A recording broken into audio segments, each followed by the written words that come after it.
열왕기하 6장 24절에서 7장 2절까지 한 절씩 교독하면서 말씀을 보겠습니다. 이후에 아람 왕 베나닷이 그의 온 군대를 모아 올라와서 사마리아를 에워싸니 아람 사람이 사마리아를 에워싸므로 성중이 크게 줄여서 나귀 머리 하나에 은 80세겔이요 비둘기 똥 4분의 1값에 은 5세겔이라 하니 이스라엘 왕이 성 위로 지나갈 때에 한 여인이 외쳐 이르되 나의 주 왕이여 도우소서. 왕이 이르되 여호와께서 너를 돕지 아니하시면 내가 무엇으로 너를 도우랴? 타작마당으로 말미암아 하겠느냐? 포도주를 풀로 말미암아 하겠느냐 하니라. 또 이르되 무슨 일이냐 하니 여인이 대답하되 이 여인이 내게 이르기를 내 아들을 내놓아라. 우리가 오늘 먹고 내일은 내 아들을 먹자 하매 우리가 드디어 내 아들을 삶아 먹었더니 이튿날에 내가 그 여인에게 이르되 내 아들을 내놓아라. 우리가 먹으리라 하나 그가 그의 아들을 숨겼나이다 하는지라. 왕이 그 여인의 말을 듣고 자기 옷을 찢으니라. 그가 성 위로 지나갈 때에 백성이 본즉 그의 속살에 굵은 배를 입었더라. 왕이 이르되 사밧의 아들 엘리사의 머리가 오늘 그 몸에 붙어 있으면 하나님이 내게 벌 위에 벌을 내리실지로다 하니라. 그때에 엘리사가 그의 집에 앉아 있고 장로들이 그와 함께 앉아 있는데 왕이 자기 처소에서 사람을 보냈더니 그 사자가 이르기 전에 엘리사가 장로들에게 이르되 너희는 이 살인한 자의 아들이 내 머리를 베려고 사람을 보내는 것을 보느냐? 너희는 보다가 사자가 오거든 문을 닫고 문 안에 들이지 말라. 그의 주인의 발소리가 그의 뒤에서 나지 아니하느냐 하고 무리와 말을 할 때에 그 사자가 그에게 이르니라. 왕이 이르되 이 재앙이 여호와께로부터 나왔으니 어찌도 여호와를 기다리리요. 엘리사가 이르되 여호와의 말씀을 들을지어다. 여호와께서 이르시되 내일 이맘때에 사마리아 성문에서 고운 밀가루 한 서알을 한 세겔로 매매하고 보리 두 서알을 한 세겔로 매매하리라 하셨느니라. 그때에 왕이 그의 손에 들지 않은 자 곧 한 장관이 하나님의 사람에게 대답하여 이르되 여호와께서 하늘에 창을 내신들 어찌 이런 일이 있으리요 하더라. 엘리사가 이르되 내가 내 눈으로 보리라. 그러나 그것을 먹지 못하리라 하니라. 아멘. 오늘 말씀을 가지고 우리가 위기를 만났을 때 우리가 하나님 앞에서 위기를 만났을 때 하나님이 말씀하시는 어려운 일을 만났을 때 라고 하는 말씀의 제목 가지고 같이 은혜를 나누기를 원합니다. 오늘 저녁 7시 30분에 첫 방송 설교를 하게 되어집니다.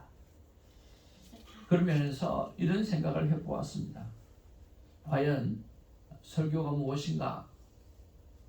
또 이 설교를 통해서 하나님께서 정말 원하시는 게 무엇인가 하는 것들을 생각해 보았습니다.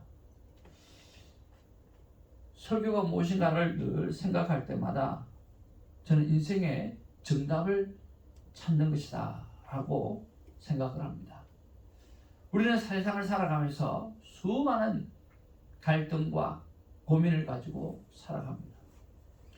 그리고 우리만 수많은 갈등과 고민을 하는 것이 아니라 오늘 성경 안에도 수많은 사람들이 또 수많은 세월 속에서 오늘 인생을 살아가면서 갈등과 고민을 가지고 살아가게 되어집니다. 그런데 딱 크게 두 가지로 생각하면 하나는 하나님을 만나서 형통의 복을 누릴 삶과 하나는 하나님을 떠나서 멸망한 모습들을 보게 되었습니다.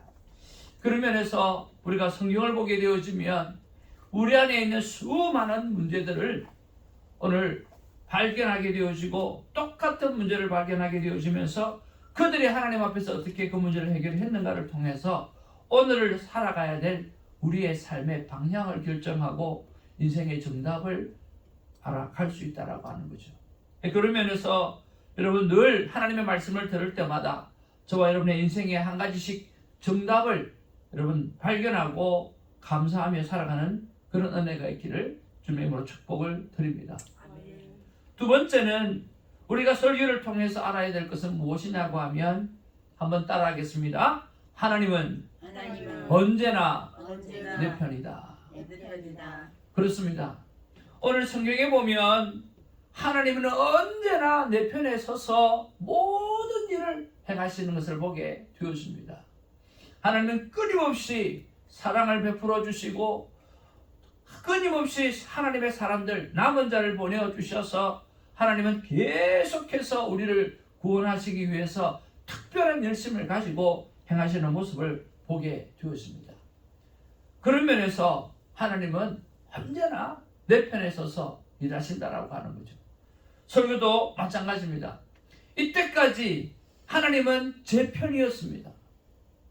하나님은 내 삶의 모든 부분들 속에서 언제나 제 편에 서서 하나님은 일하셨습니다. 그래서 오늘 제가 설교합니다. 하나님이 내 편 되어 주신 것처럼 하나님도 언제나 여러분의 편이 되어 주시는 것입니다. 그래서 말씀을 들을 때마다 그래 하나님 오늘도 내 편 되어 주시고 그 전능하신 하나님께서 오늘도 내 편이 되어 주셔서 나와 함께 일을 행하시는구나 하는 그런 감사가 늘 설교를 들을 때마다 있게 되어지기를 주님의 이름으로 축복을 드립니다. 마지막으로 가장 좋은 설교는 어떤 설교인가 라고 했을 때 오늘 이 설교를 마치고 나면 예수님이 생각나는 설교입니다. 예화가 생각이 나는 것이 아니라 다른 어떤 교훈들이 생각나는 게 아니라 정말 예수님이 생각이 나고 그래 예수님이 그러셨지. 예수님께서 그렇게 말씀하셨지. 예수님께서 그렇게 사셨지. 그래 나도 그렇게 삶을 살아야겠구나 하고 삶의 방향을 바꾸고 하나님 앞에 신실하게 축복받은 하나님의 자녀로 살아가게 되는 결단을 늘 설교를 마칠 때마다 누리는 그런 은혜가 있기를 주님의 이름으로 축복을 드립니다. 그러면서 우리가 방송을 듣는 청취자들이 설교를 듣고 난 다음에 그래 예수님이 내 편이시지. 그래 내 인생의 정답은 말씀 안에 있어. 그래 예수님은 그렇게 사셔서 나도 그렇게 살아야지 하는 은혜가 있기를 주님의 이름으로 축복을 드립니다. 자, 오늘도 본문 속에 보면 갈등과 고민이 있습니다. 그 갈등과 고민이 무엇입니까? 너무나 큰 어려운 고민이었습니다. 여러분 전쟁터에 나가면 자기가 쏜 총을 사람이 맞을까봐 허공에다가 총질하는 군인이 그렇게 많다고 합니다. 자기가 쏜 총을 사람이 맞아 죽으면 그게 적군이든 뭐든 얼마나 상처가 크겠어요. 그래서 거의 사람을 못 맞춘답니다. 그래서 엄청난 총알이 허비가 된대요. 그런데 한순간이 지나고 나면 정확하게 사람을 맞추는 일이 생긴답니다. 그게 언제냐고 하면 전우가 죽었을 때. 바로 옆에 있는 내 전우가 적의 총을 맞고 죽게 되어졌을 때 그때 머리가 돌기 시작하면서 눈이 튀어나오기 시작하면서 적군을 향해서 쏘는 총알마다 다 적군이 맞아 죽는데요. 그처럼 이 전쟁이라고 하는 것은 사람으로 하여금 어떻게 할 수가 없는 거예요. 올바른 판단을 할 수가 없는 거예요. 인간성이 완전히 파괴되는 곳이 바로 전쟁터라고 하는 거죠. 그래서 군인들이 전쟁을 마치고 나면 돌아와서 정신적으로 힘들어하는 사람이 그렇게 많다는 거예요. 그런데 전쟁에서뿐만 아니라 우리가 인생을 살다 보니까 그런 전쟁터에서 일어나는 것처럼 어려운 일을 만날 때가 참 많이 있다라고 하는 거죠. 그래서 올바른 판단을 하지 못하고 그냥 세상에 휩쓸려 그렇게 살아갈 때가 참 많이 있다라고 하는 거죠. 오늘 성경에도 보니까 참 이스라엘이 남국 중에 당국을 만났어요. 하나님의 군대가 오늘 사마리아 성을 딱 에워싸 하니까 뭐가 끊겨요? 식량이 다 끊겨버리는 거예요. 먹을 게 없게 되어지는 거예요. 먹을 게 없게 되어져서 성 안에는 식량이 없어지게 되니까 그 위기가 얼마나 큰 위기냐고 하면, 야, 오늘은 네 자식을 우리가 식량으로 삼아 먹자. 그리고 내일은 내 자식을 내어놓을게. 이런 일이 일어나는 거예요. 그래서 오늘 내 자식을 내어놓고 잘 삶아서 먹었어요. 근데 그 다음날 딱 되니까 자기 아들 딱 숨겨버리고 안 내놓는 거예요. 그런 일들이 오늘 일어나게 되어지는 거죠. 너무나 삶의 절박한 순간이었어요. 그런 어려움들이 일어나게 돼요. 이 모든 일은 오늘 하나님 앞에서 영적으로 타락했고 우상을 숭배했고 오늘 불순종의 결과가 그런 결과임에도 불구하고 오늘 그들은 깨닫지 못하고 있는 거예요. 특별히 이스라엘의 왕 여호람은 깨닫고 있지를 못하는 거예요. 이 일을 생각하면서 제일 먼저 생각하는 것이 뭐냐면 남 탓하는 거예요. 엘리사가 어디 있냐? 이 일이 이렇게 일어난 이유는 오늘 엘리사 때문이다. 오늘 엘리사를 죽여버리자. 그렇게 생각을 합니다. 그리고 이 왕이라는 사람이 오늘 베옷을 입고 겉옷 속에 베옷을 보이면서 슬픈 척하고 있고 회개하는 척하고 있고 백성에게 눈 가리고 아웅하고 있다라고 하는 거예요. 위선이 가득 차 있어요. 전혀 백성을 향한 마음이 없는 거예요. 그리고 33절에 보면 오늘 더는 하나님을 믿을 수 없다. 더는 하나님 앞에 희망을 걸어야 될 필요가 없다라고 생각하고 있다라고 하는 거예요. 그저 엘리야를 죽이려고만 하는 그런 남 탓하는 일에만 집중하고 있다라고 하는 거죠.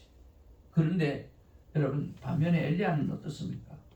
여러분 7장 1절을 우리 같이 한번 읽어보기를 원합니다. 7장 1절 말씀입니다. 같이 한번 읽겠습니다. 시작. 엘리사가 이르되 여호와의 말씀을 들을지어다. 여호와께서 이르시되 내일 이맘때에 사마리아 성문에서 고운 밀가루 한 스아를 한 세겔로 매매하고 보리 두 스아를 한 세겔로 매매하리라 하셨느니라. 오늘 그런 위기 속에서 오늘 엘리야는 너무나 자연스럽게 어제의 말씀처럼 하나님께서 행하실 기적을 선포합니다. 지금 서로의 자녀를 막 먹고 배가 고파서 죽이고 있는 그런 상황 속에서 엘리야는 선포하기를 오늘 내일이 되면 이런 모든 식량의 문제가 넉넉하게 해결되어질 것이라고 선포하는 거죠.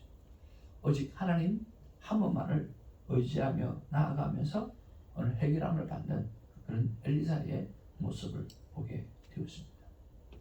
오늘 이스라엘의 왕 여호람의 모습과 오늘 엘리사의 모습은 완전히 반대로 그런 일을 행하게 되어지죠. 그런 면에서 이런 생각을 해보게 되었습니다. 나는 진정 어려운 일을 만났을 때, 나는 진정 위기를 만났을 때 어떻게 행동하고 살아가고 있는가라고 하는 거죠. 남 탓하지 않는가? 다른 데 이유를 찾지 않는가? 그리고 위선을 행하면서 자신을 돌아보지 아니하고 하나님을 원망하지 않는가? 부모를 원망하지 않는가? 자식을 원망하지 않는가? 라고 하는 거죠. 모든 문제는 오늘 내가 하나님을 어떻게 바라보느냐에 따라서 달라지는데 다른 곳으로 우리가 바라볼 때가 얼마나 많은지 모른다라고 하는 거죠. 그러면서 이런 생각을 해보게 되었습니다. 성경에 수많은 사람들이 하나님의 사람들이 있을 텐데 그들이 다 엘리사처럼 해결했을까? 어려운 일을 만났을 때 아닌 것 같아요. 여러분, 성경 속에 수많은 하나님의 사람들이 있어요. 수많은 하나님의 사람들이 있는데 그분들이 다 이 엘리사처럼 문제를 다 해결했느냐고 하면 그렇지 않더라고요. 그렇다면 오늘 우리가 위기를 만났을 때 그 위기를 해결하는 방법은 무엇인가라고 했을 때 다시 한번 생각해 보아야 되는 거죠. 여러분, 시편에 다윗의 탄원시가 있어요. 다윗은 자기 안에 위기를 만날 때마다 오늘 여호와 하나님을 이름을 불렀어요. 그리고 탄원했어요. 그러면 하나님께서 찬양할 수 있을 만큼 해결해 주시는 거예요. 욥기서의 말씀에 보니까 오늘 주신 것도 하나님이고 거두어 가시는 것도 하나님이라고 위기를 오늘 발땡하고 있는 거예요. 그리고 믿음 안에 잘 견디고 있는 거예요. 너무 좋은 모습이에요. 그런데 여러분, 하나님의 사람 요나는 어떻습니까? 위기를 만났어요. 위기를 만났지만 하나님 앞에 순종하지 않습니다. 왜냐하면 그렇게 자기와 자기 이스라엘 백성을 괴롭혔던 그 니느웨 성이 반드시 멸망하기를 너무나 갈망하고 있었기 때문에 하나님의 말씀 앞에 순종할 수가 없는 거예요. 피하고 도망가 버렸어요. 위기를 만났을 때 그는 피하고 도망가 버렸어요. 그러니까 하나님께서 큰 물고기를 준비하고 그 속에 들어가서 오늘 3일 동안 있게 만들고 토해낸 곳이 니느웨 성으로 토해낸 거죠.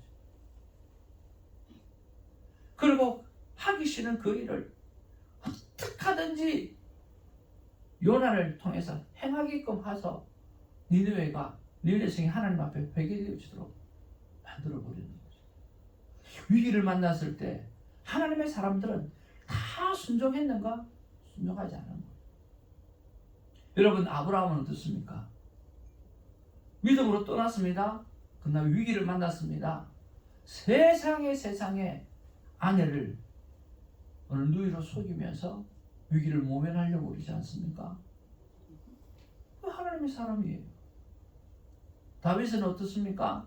이스라엘의 가장 존경받는 인물이 다윗인데 그 다윗은 자기 충성된 그 군사의 아내를 범하는 그런 일을 범했잖아요. 그런 것들을 보게 되었으면 하나님의 사람이 위기를 만났을 때 다 잘했는가? 아니라는 거예요. 근데 여러분, 하나님께서 요나를 어떻게 사용하십니까? 결국은 하나님의 방법대로 하나님이 사용하십니다. 결국은 아브라함을 믿음의 조상으로 세우시는 거예요. 결국은 다윗을 하나님의 마음에 합한 사람으로 세우는 거예요.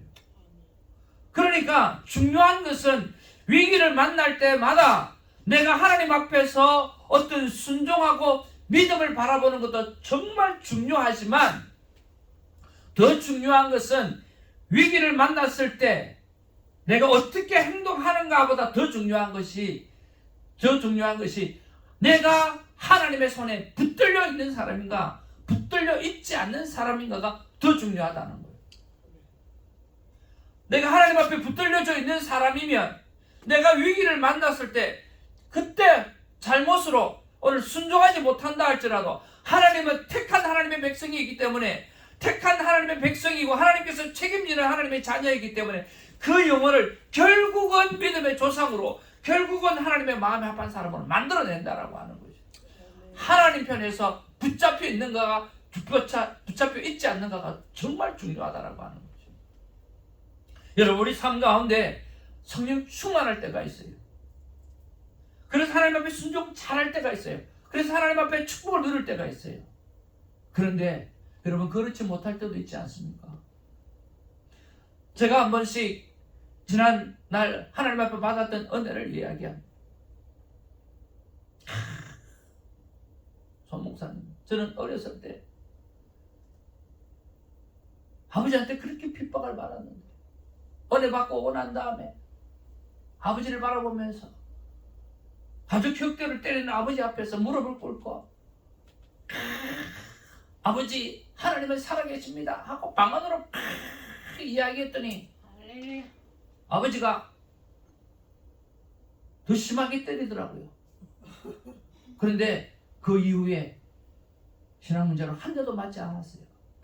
이렇게 간증하면 와, 목사님 참 대단하다, 믿음 대단하다.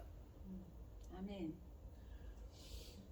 고등학교를 졸업하고 누워 자는데 하나님께서 천국을 보여주셔서 얼마나 황홀한 그 광경을 바라보고 이제는 나는 천국 백성이 되었구나, 그런 이야기를 하면 와, 손 목사님 천국 보고 오셔서 진짜 믿음이 대단하다, 다 그렇게 이야기를 해요.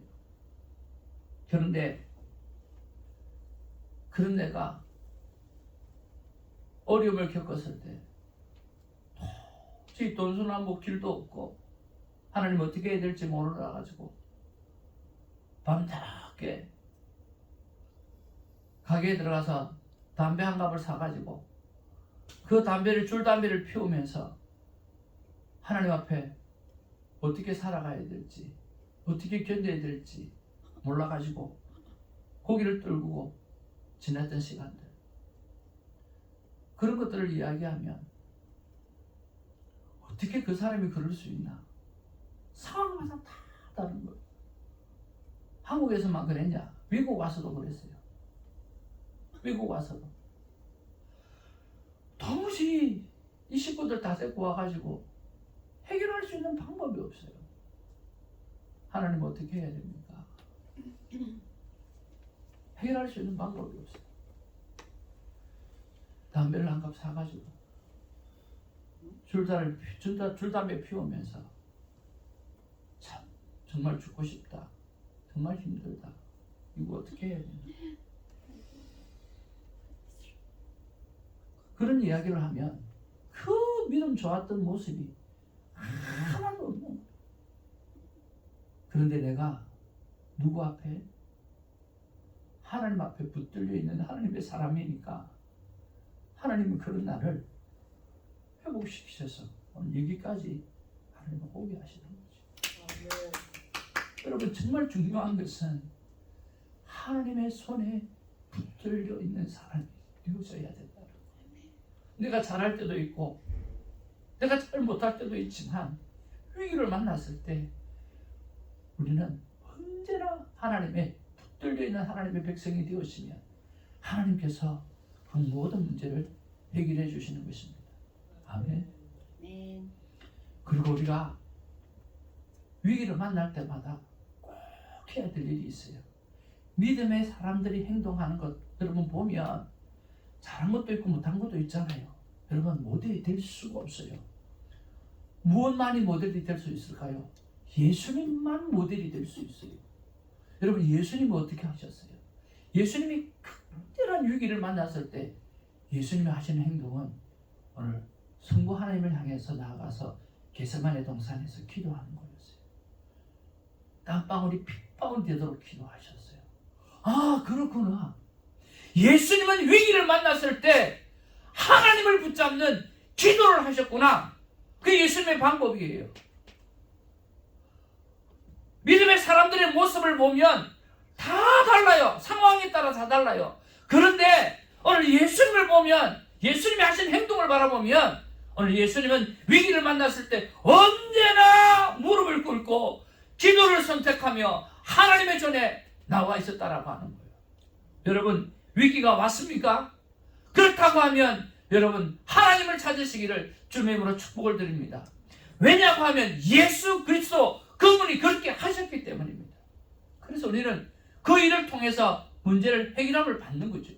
예수님도 그렇게 하셨어요. 그렇게 기도하고 또 기도하고 또 기도했더니 천사가 나타나서 예수님을 도왔고, 예수님은 그 이후에 힘을 내어서 십자가를 질 수 있었고, 그 십자가 때문에 우리가 구원함을 받을 수 있었고, 그 구원함 때문에 우리는 이터널 라이프, 영원한 생명을 얻고 저 천국에서 살아갈 수 있다라고 하는 희망과 소망이 우리 안에 생기게 되어진 것입니다. 아멘. 여러분, 오늘 이 자리에 나와서 기도를 선택하시고 나온 여러분 정말 잘하셨습니다. 참 잘하셨습니다. 여러분 정말 최고입니다. 우리 앞뒤 좌우로 한번 인사하겠습니다. 당신이 최고입니다. 당신이 최고입니다. 진짜 잘했습니다. 진짜 잘했습니다. 여러분 세상에 좋은 게 기도의 자리에 나온 거예요. 세상에 가장 축복된 일이 기도의 자리에 나온 거예요. 왜? 예수님이 그렇게 하셨어요. 아멘. 그 다음에 언제나 삶의 기준이 되어야 되는 게 뭐냐고 하면 예수님이 하신 말씀이에요. 예수님께서 너희들이 어려움을 만났느냐? 죽을 것 같은 고난 속에 있느냐? 예수님께서 물어보고 말씀하십니까? 수고하고 무거운 짐 진 자들아 다 내게로 오라. 내가 너를 편히 쉬게 하리라고 그랬습니다. 예수님이 하신 말씀은 뭐냐고 하면 나 오라는 거예요. 와서 뭐 심지어는 뭘 하라고도 이야기하잖아요. 와서 뭐 하라고? 쉬어라고 이야기하는 거예요. 그게 예수님이 우리에게 하신 말씀이에요. 저는 그런 면에서 하나님 앞에 정말 좋은 습관을 가진 게 있어요. 참 좋은 습관을 하나님이 가지게 하신 것 같아요. 어릴 적부터 내 안에 문제가 있든 문제가 있지 않든 저는 항상 교회를 갔어요. 항상 주님의 전에 갔어요. 그리고 거기 가서 하나님 앞에 부르짖고 기도하면서 시간을 보냈느냐? 그랬으면 좋겠는데 반은 자고 반은 그렇게 했어요. 그런데 내가 자든 부르짖든 오늘 교회에 와서 시간을 보내고 나면 그렇게 행복하고 모든 문제가 다 해결이 되어져요. 왜? 하나님의 몸된 교회 안에는 우리 머리 대신 예수 그리스도가 언제나 계시니까요. 우리 안에도 계시지만 우리가 그걸 느끼지 못할 때가 많잖아요. 그런데 교회 문을 다 열면 우리 주님이 계시는 거예요. 여기 다 앉으면 우리 주님 여기 계시는 거예요. 그러니까 내가 뭘 해도 편안한 거예요. 어제 우리 권사님과 함께 시간을 보내면서 권사님이 하셨던 말씀, 저는 교회 오면 너무 행복하고 너무 편안하다는 거예요. 아멘. 그러면 일이 해결이 다 된 거 아닌가요? 사랑하는 성도 여러분, 정말 위기가 있고 어려움을 만났습니까? 그러면 여러분 하나님의 몸된 교회를 나오시기를 즐겨하시기를 바랍니다. 그리고 하나님과 시간을 보내십시오. 쉼을 얻으시기를 바랍니다. 그럴 때 하나님께서 모든 문제를 해결해 주시고 하나님께서 쉼을 주시면서 삶의 모든 위기를 오늘 넘어가게 하실 줄로 믿습니다. 아멘. 태산을 넘어